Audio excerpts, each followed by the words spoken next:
இப்போ கார்ல போற மாதிரியே இல்ல.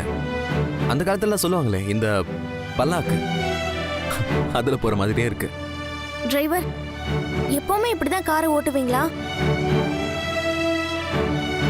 இல்ல யாராச்சும் சொல்லி கொடுத்து இப்படி ஓட்டுறீங்களா?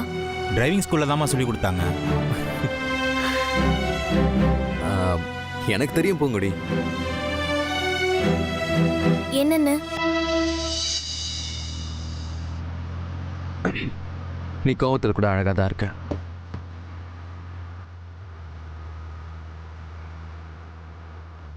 மூர்த்தி, எப்பவுமே ரொம்ப நேரம் ஆகும்ல, நீ இன்னைக்கு சீக்கிரமாவே வந்துட்ட. இல்லை சார், எப்போவும் ஆகிற டைமோட இன்னைக்கு 10 நிமிஷம் ஜாஸ்தியாக தான் இருக்கு. ஓ அப்படியா? பூங்குடி பக்கத்தில் இருந்ததுனால எனக்கு டைம் சீக்கிரம் போயிடுச்சுன்னு நினைக்கிறேன்.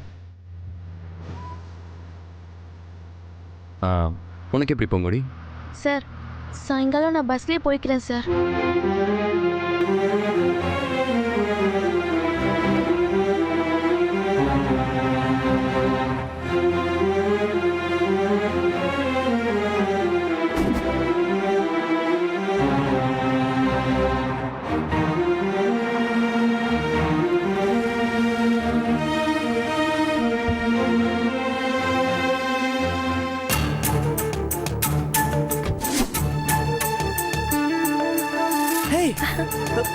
இப்ப 2 பேரும் ஒண்ணா வராங்க.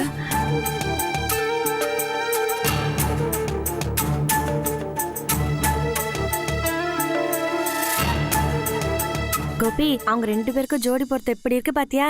ஆமா, நீ எல்லா பொருத்தத்தையும் பாரு, ஆனா நம்ம பொருத்தத்தை மட்டும் பார்க்காத. காதலி காதலி.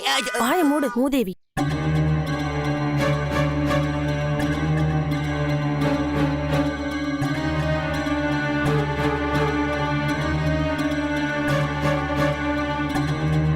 ஏன் பூவே, நீ என்கிட்ட கூட போய் சொல்லுவேன் நான் நினைக்கவே இல்லை. நான் என்ன போய் சொன்னேன்? ஏய், முதல்ல நீ அந்த வீட்டுக்கே போக மாட்டேன்னு சொன்ன. அப்புறம் ஜீவா சார் கிட்ட இருந்து ஒதுங்கி இருக்க போறேன்னு சொன்ன. அவர்கிட்ட நான் பேசவே மாட்டேன்னு சொன்னேன். இப்ப மறுபடியும் அவர் கூட ஜோடியா கார்ல இருந்து இறங்குற. நீங்க ஒன்னா வந்து இறங்குறத பாக்கும்போது எனக்கு ரொம்ப சந்தோஷமா இருக்கு புள்ள. ஆனா உன் சந்தோஷம் நீடிக்காது. என்ன புள்ள, ஏன் அப்படி சொல்ற? இனிமே நான் அவர் கூட ஒன்னா கார்ல வரமாட்டேன். ஏன்? நான் இப்ப இப்படி சொன்னதாலையா? நான் சொன்னதை வேணா நீ எனக்கு வாபஸ் கொடுத்துரு. இல்ல மாறி, நீ சொன்னதுக்காகலாம் இல்ல, நான் தனியா தான் வந்திருப்பேன். மாயாவதி மேடம் தான் நான் தான் தினமும் துணைக்கு போறேன், இன்னைக்கு நீ போ அது இதுன்னு சொல்லி என்னை அவர் கூட அனுப்பி வச்சுட்டாங்க.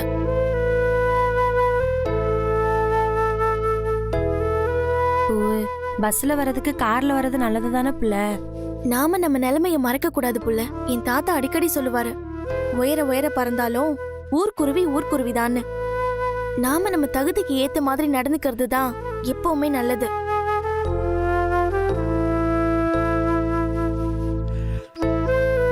தகுதிக்கு மீறி ஆசைப்பட்டதுனாலதான் என் வாழ்க்கையில ஏகப்பட்ட பிரச்சனை வந்திருக்கு. அப்ப நீ கலெக்டர் ஆனா கூட கார்ல போக மாட்டியாப்ல? முதல்ல அந்த இடத்துக்கு போய் சேருவோம், அதுக்கப்புறம் மத்தத பத்தி பாப்போம். நான் சொல்றேன்னு தப்பா எடுத்துக்காத புள்ள. எனக்கு தினமும் கார்ல போகணும்னு ஆசையா இருக்கும். ஆனா ஒரு தடவை கூட நான் போனதில்ல. நீயாவது கார்ல போயிட்டு வந்துட்டு இருந்த, அதை பார்த்து நான் சந்தோஷப்பட்டுட்டு இருந்தேன். நீ வேற மாதிரி காருக்குள்ள இருந்தது எனக்கு ஏதோ ஜெயிலுக்குள்ள இருக்கிற மாதிரி இருந்தது. எப்படா இறங்குவோன்னு நான் தவிச்சிட்டு இருந்தேன். ஏன் பூவு, ரேடியோவுல ஒரே காதல் பாட்டா போடுறான். ஜீவா சார் மொபைல ஏன் பக்கம் போட்டுட்டு தேடி எடுக்கிறாரு. எனக்கு என்ன பண்றதுனே தெரியல. இறங்கி ஓடவா முடியும்? நீ ஒன்னும் கவலைப்படாத, எல்லாம் ஒரு நாள் நல்லதாவே முடியும்.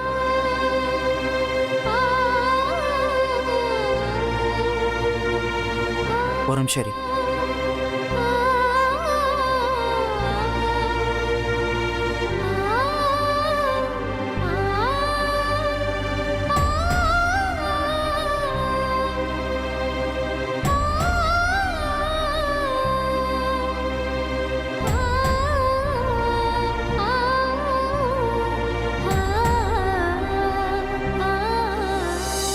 ஒரே கார்ல தானே வந்தாங்க.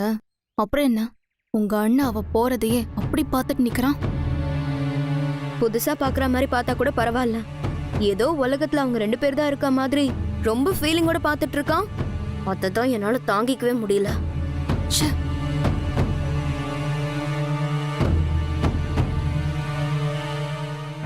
டேய் மச்சான், நான் ரொம்ப நேரமா உன் பக்கத்துல நின்னுட்டு இருக்கேன். நீ என்ன செட்டப் பண்ணாம அங்கேயே பார்த்துட்டு இருக்க? டேய், அவ போய் ரொம்ப நேரம் ஆச்சுடா. டேய், நீ எப்படா வந்த? கிழிஞ்சது போ. சரி மச்சான், பரவாயில்ல விடு. நீங்க 2 பேரும் பழைய மாதிரி மாறிட்டீங்கல்ல, அதுவே எனக்கு ரொம்ப சந்தோஷம் மச்சான். இல்லடா, அவ அதே பிடிவாதத்தோட தான் இருக்கா. நானும் பல தடவை பேசிட்டேன்டா. எங்க அம்மா கையெடுத்து கும்பிட்டு கேட்டதுனால தான் அதை தவிர்க்க முடியாம வந்திருக்கா. மறுபடியும் காதல் கல்யாணம்னு பேசினா அவ எங்க வீட்டை விட்டு போயிடுவான்ற மச்சான். அவ சொல்றது இல்ல, செஞ்சாலும் செய்வாடா. டேய், அப்புறம் எப்படி உன் கூட ஒன்னா கார்ல வந்தா? அவ எங்க வந்தா? எங்க அம்மா தான் அவளை வற்புறுத்தி அனுப்பி வச்சாங்க. அதானே பார்த்தேன். இப்ப என்னதான்டா பண்றது? அதைத்தான் நான் அம்மா கிட்ட பேசினேன். நீ ஒன்றும் கவலைப்படாத, சீக்கிரமா அவளை உனக்கு கல்யாணம் பண்ணி வைக்கிறேன்னு சொல்லியிருக்காங்க. உன் கூட கார்ல ஒன்னா அமுச்சு வச்ச மாதிரியே உங்க அம்மா அவளை உனக்கு கல்யாணமும் பண்ணி வைப்பாங்க. நீ கவலையே படாத. பொண்ணை விட உங்க அம்மா வைராகியமானவங்கடா. நினைச்சதை நடத்தாம விட மாட்டாங்க. யாரு என்ன வேணாலும் பேசட்டும், என்ன வேணாலும் செய்யட்டும். ஆனா ஜீவா தாலி கட்ட போறது என் கழுத்துல தான். உங்க அப்பா என் வீட்டுக்கே போய் அஷூரன்ஸ் கொடுத்திருக்காரு. வா. மாயா, என்ன நினைச்சு இப்படி எல்லாம் பண்ணிட்டு இருக்க? என்ன நான் ஏதோ தப்பு பண்ண மாதிரி பேசுறீங்க? நீ இப்ப எல்லாத்தையுமே தப்பு தப்பா தான் செய்யற. நீ பழைய மாதிரியே இல்ல. ஆமாங்க, நான் பழைய மாதிரி இல்லதான், மாறிட்டேன். நான் வச்சதுதான் சட்டம், நான் நினைக்கிறது தான் நடக்கணுங்கிற ஈகோலாம் மாறிடுச்சு. உயிரோட இருக்கிற என் பிள்ளைக்கு திதி பண்ண போனோமே, அந்த குற்ற உணர்ச்சி என்ன மாத்திடுச்சு. இங்க பாரு, அதுக்காக பூங்கொடிய வீட்டுல கூட்டிட்டு வந்து தங்க வச்சது இல்லாம அவங்க கூட கார்ல வர அமிச்சப்பியா? அது போதாதுன்னு அவ முன்னாடியே தீபிகாவை ஹர்ட் பண்ற மாதிரி பேசுற. இங்க பாரு மாயா, நீ அப்படி பேசும்போது தீபிகா முகம் எப்படி தோண்டு போச்சு தெரியுமா? தீபிகாவை ஹர்ட் பண்ணோன்னு நான் அப்படி பேசல. ஆனா அவ பூங்குடியை இன்சல்ட் பண்ற மாதிரி பேசினா, அது மட்டும் சரியா? நான் போய் கால்ல விழாத குறையா பூங்குடியை கெஞ்சி கூட்டிட்டு வந்திருக்கேன். ஆனா தீபிகா அவளை கேவலப்படுத்தி அனுப்பணும்னு பாக்குறா. அதை அப்படியே விட்டுட முடியுமா? எப்படியாவது பூங்குடியை சமாதானப்படுத்தி இந்த வீட்லயே தங்க வைக்கணும். அதனாலதான் தீபிகாக்கு ஒரு வார்னிங்கா இருக்கணும்னு அப்படி பேசினேன். இத பாரு, நீ என்ன விளக்கு வேணா சொல்லிக்கா. தீபிகா மனுஷன் நோகிற மாதிரி பேசுறது தப்புதான். இத பாருங்க, எனக்கு மத்தவங்க வருத்தத்தை விட ஜீவாவோட சந்தோஷம் தான் முக்கியம். அதுக்காக இதுவும் செய்வேன், இதுக்கு மேலேயும் செய்வேன். மாயா, விவரம் புரியாம பேசிட்டு இருக்க. நீ பண்றது எப்படி இருக்கு தெரியுமா? விளக்க பிடிச்சிட்டு போய் கிணத்துல விழுற மாதிரி இருக்கு. நம்ம கம்பெனி எவ்வளவு பெரிய ப்ராப்ளத்துல இருக்கு, எல்லா விவரத்தையும் உன்கிட்ட சொல்லியிருக்கேன். அது உனக்கு புரியலையா? ஜீவா உயிருக்கு எவ்வளவு ஆபத்து இருக்குன்னு நீங்க மறந்துட்டீங்களா? இத பாரு, எனக்கு கம்பெனி தான் முக்கியம். அது நல்லா இருந்தாதான் ஜீவா, நீ, நான் எல்லாரும் நிம்மதியா இருக்க முடியும். ஹ, எனக்கு உங்க கம்பெனியை விட நம்ம பையன் உயிர் தான் முக்கியம். அவன் நல்லா இல்லைன்னா நம்ம குடும்பம் நல்லா இருக்காது. குடும்பம் நிம்மதியா இல்லைன்னா நீங்க எந்த கம்பெனி நடத்தி என்ன பிரயோஜனம்? நீங்க சம்பாதிக்கிறதுக்கோ அனுபவிக்கிறதுக்கோ குடும்பம்னு ஒண்ணு இல்லைன்னா அப்ப எவ்வளவு சம்பாதிச்சாலும் வேஸ்ட் தானே. நீ புரியாம பேசிட்டு இருக்க மாயா. ஜீவா மட்டும் தான் நம்ம குடும்பமா, இல்ல அவன் மட்டும் தான் நம்ம பிள்ளையா? தேவா, அண்ணனியா, இவங்க நம்ம பிள்ளைங்க இல்லையா? அவங்க ஃபியூச்சர் பத்தி நம்ம திங்க் பண்ண வேண்டாம்? நான் அப்படி சொல்லலைங்க. பட் நீ பண்றது அப்படிதான் இருக்கு. காரு, பங்களான்னு இதே லைஃப் ஸ்டைலோட தான் வாழ போறோமா, இல்ல எல்லாத்தையும் ஊத்தி மூடிட்டு தெருவில் நிக்க போறோமான்னு ஜீவா கல்யாணத்துல நம்ம எடுக்க போற முடிவுல தான் இருக்கு. இன்னைக்கு சொத்து சுகத்தோட இருந்தாலும் நல்ல மாப்பிள்ள கிடைக்கல. இதுல நடுத்தருவுல வந்து நின்னா அனன்யாவை யார் கட்டிக்குவா? அதை பத்தி கொஞ்சமாவது யோசிச்சு பாத்தியா? இன்னைக்கு இருக்கிற காயம் ஆறுறதுக்கு தான் யோசிக்கணும். அதை விட்டுட்டு நாளைக்கு அங்க அடிபட்டுடுமோ இங்க அடிபட்டுடுமோன்னு யோசிச்சா நல்லா இருக்காது. எல்லாரும் நல்லா இருக்கிறதுக்கு நான் ஒரு முடிவு எடுத்திருக்கேன். ரவிசங்கர் வீட்டுக்கு போய் பார்வதி ராஜம்மாவை பார்த்து பேசிட்டு வந்திருக்கேன். எப்ப பேசுனீங்க, என்ன பேசுனீங்க, என்கிட்ட சொல்லவே இல்ல. அதை சொல்றதுக்கான சந்தர்ப்பம் எனக்கு கிடைக்கல. நான் இப்ப சொல்ல போறத கொஞ்சம் நியாயமா யோசிச்சு பாரு. நீங்க நியாயமா சொன்னீங்கன்னா நான் நியாயமா கேட்பேன். அதுக்கு முன்னால ஒரு விஷயத்தை தெளிவா சொல்லிடுறேன். யாரோட நியாயத்தை பத்தியும் யோசிக்கிற நிலைமையில இப்ப நான் இல்ல. வர்ற அமாவாசைக்குள்ள ஜீவாவோட கல்யாணம் முடிஞ்சாதான் அவனுக்கு இருக்கிற ஆபத்து நீங்கும். அந்த கல்யாணம் நடக்கணும்னா அதுக்கு பூங்கொடியை சம்மதிக்க வைக்கணும். நான் எப்படியாவது அவளை சம்மதிக்க வச்சு உனக்கு கல்யாணம் பண்ணி வைக்கிறேன்னு ஜீவாவுக்கு வாக்கு கொடுத்துருக்கேன். அதே அமாவாசைக்குள்ள ஜீவாவை தீபிகா கழுத்துல தாலி கட்ட வைக்கிறேன்னு நானும் அவங்களுக்கு வாக்கு கொடுத்துருக்கேன். என்ன கேட்காம நீங்க எப்படி வாக்கு கொடுத்தீங்க? நீ மட்டும் என்ன கேட்காம ஜீவாக்கு எதுக்கு அப்படி ஒரு வாக்கு கொடுத்த? இத பாருங்க, நான் சொல்றதுதான் சரி. நான் சொல்றதுதான் இந்த வீட்ல நடக்கணும். உங்க கம்பெனியை சரி பண்றதுக்கு, காப்பாத்துறதுக்கு என்ன பண்ணுவீங்களோ ஏது பண்ணுவீங்களோ அது எனக்கு தெரியாது. அது உங்க பொறுப்பு, நீங்க பாத்துக்குங்க. வீட்டு விஷயத்துல நீங்க தலையிடாதீங்க. ஜீவா பூங்குடி கழுத்துல தான் தாலி கட்டணும், கட்டுவான். ஜீவா பிரச்சனையை எப்படி சரி பண்ணணுமோ அதை நான் சரி பண்ணிக்கிறேன். மாயா, அப்போ கம்பெனியோட நஷ்டத்தை எப்படி சரி கட்டுறது? அதுக்காக ஜீவாவை தீபிகா குடும்பத்துக்கு வித்து அந்த பணத்துல கம்பெனியை நடத்த போறேன்னு சொல்றீங்களே, இத சொல்றதுக்கு உங்களுக்கு வெக்கமா இல்ல? வேண்டாம் மாயா, வீம்பு பிடிக்காத. இது வரைக்கும் நமக்குள்ள இது மாதிரி பிரச்சனை வந்ததே இல்லை. இனிமேல வர வேண்டாம் நினைக்கிறேன். நான் சொல்றத தயவு செஞ்சு கேளு மாயா. அதத்தான் நானும் சொல்றேன். நம்மளுக்குள்ள பிரச்சனை வேண்டாம். இத்தனை நாளா வீட்டு விஷயத்துல எப்பவும் நான் சொல்றதை ஏத்துக்கிட்டு தானே இருந்தீங்க. அப்படியே இருங்க, அதுதான் நல்லது. மாயா, நான் சொல்றத கொஞ்சம் யோசிச்சு பாரு. இத பாரு, எப்பவும் இமோஷன்ல முடிவு எடுக்க கூடாது. ஜீவா தீபிகா கழுத்துல தான் தாலி கட்டுறான். அது ஒரு நாளும் நடக்காது. கம்பெனிக்கு நஷ்டம்னா அதுக்கு நீங்க தான் காரணம். எந்த விதத்திலையும் ஜீவா பொறுப்பில்லை. நீங்க செஞ்ச தப்புக்கு நீங்க பொறுப்பேத்துக்கிட்டு அதை எப்படி சரி பண்ணலான்னு பாருங்க. என் புள்ளைய வித்து கடனை அடைக்கலான்னு பார்க்காதீங்க. நான் அதுக்கு விடவே மாட்டேன்.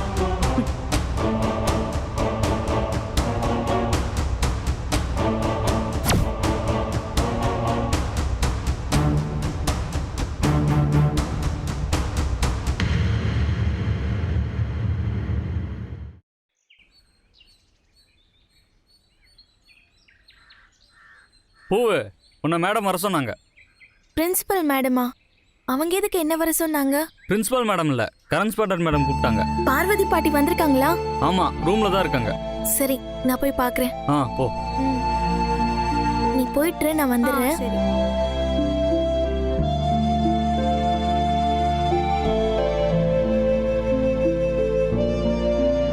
Excuse me.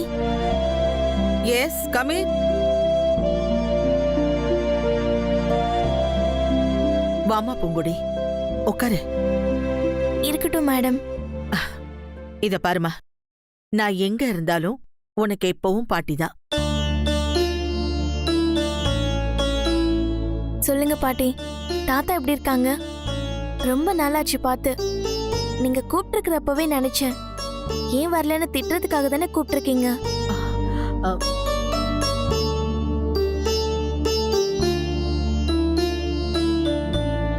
இல்லம்மா, நான் உன்னை வர சொன்னது வேற ஒரு காரணத்துக்காக.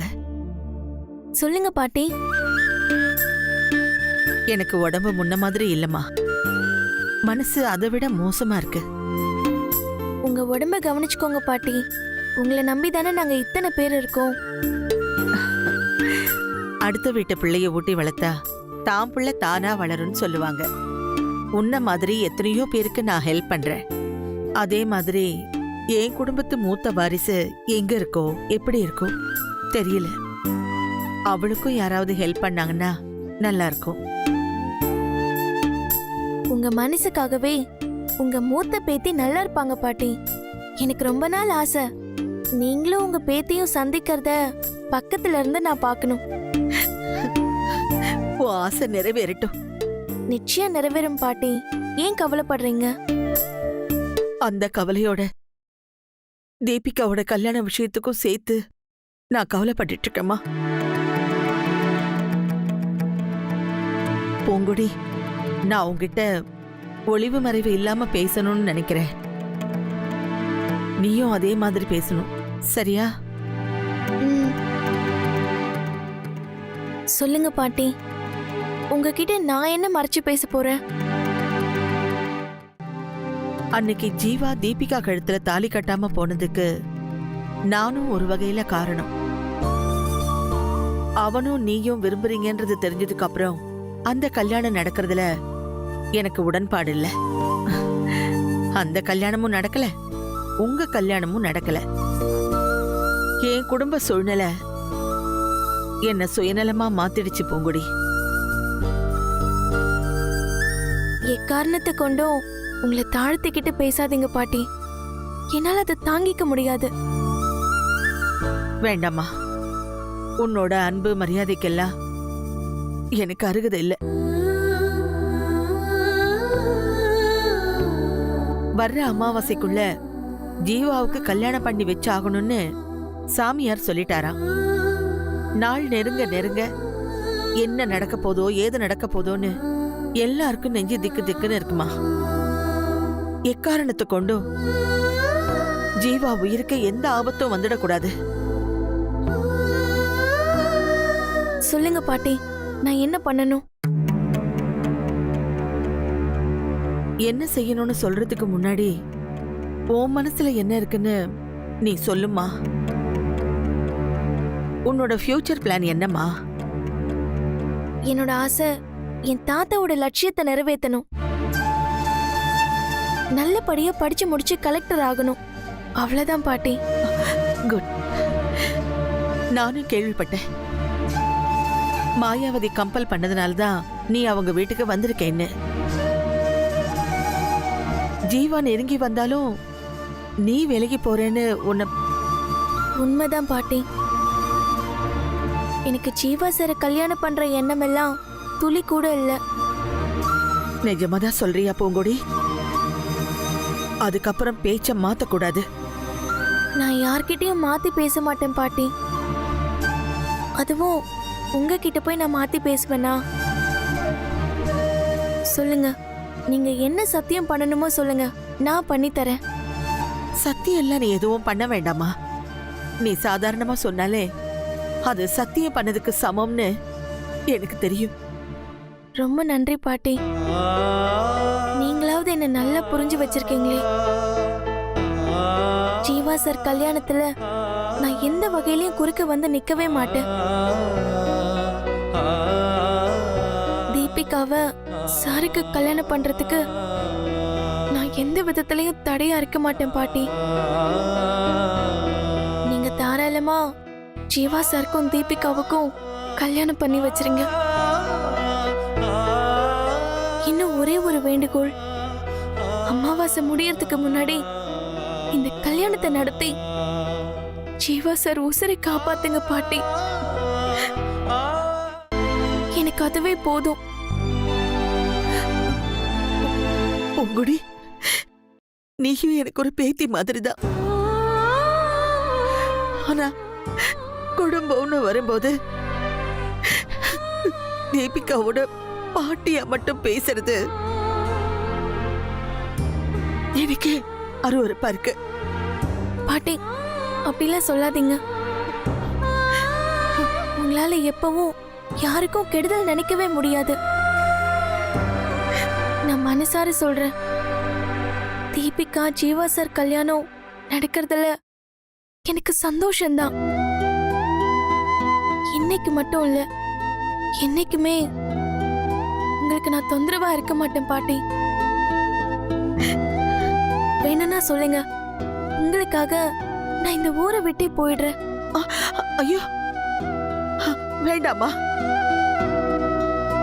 அதெல்லாம் வேண்டாம். நீ எங்கேயும் போக வேண்டாம்.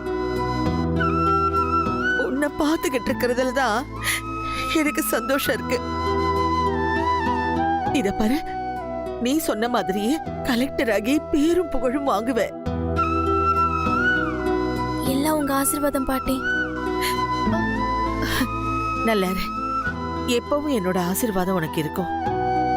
சரி பாட்டி, கிளாஸுக்கு டைம் ஆச்சு, நான் போட்டுமா? ம்.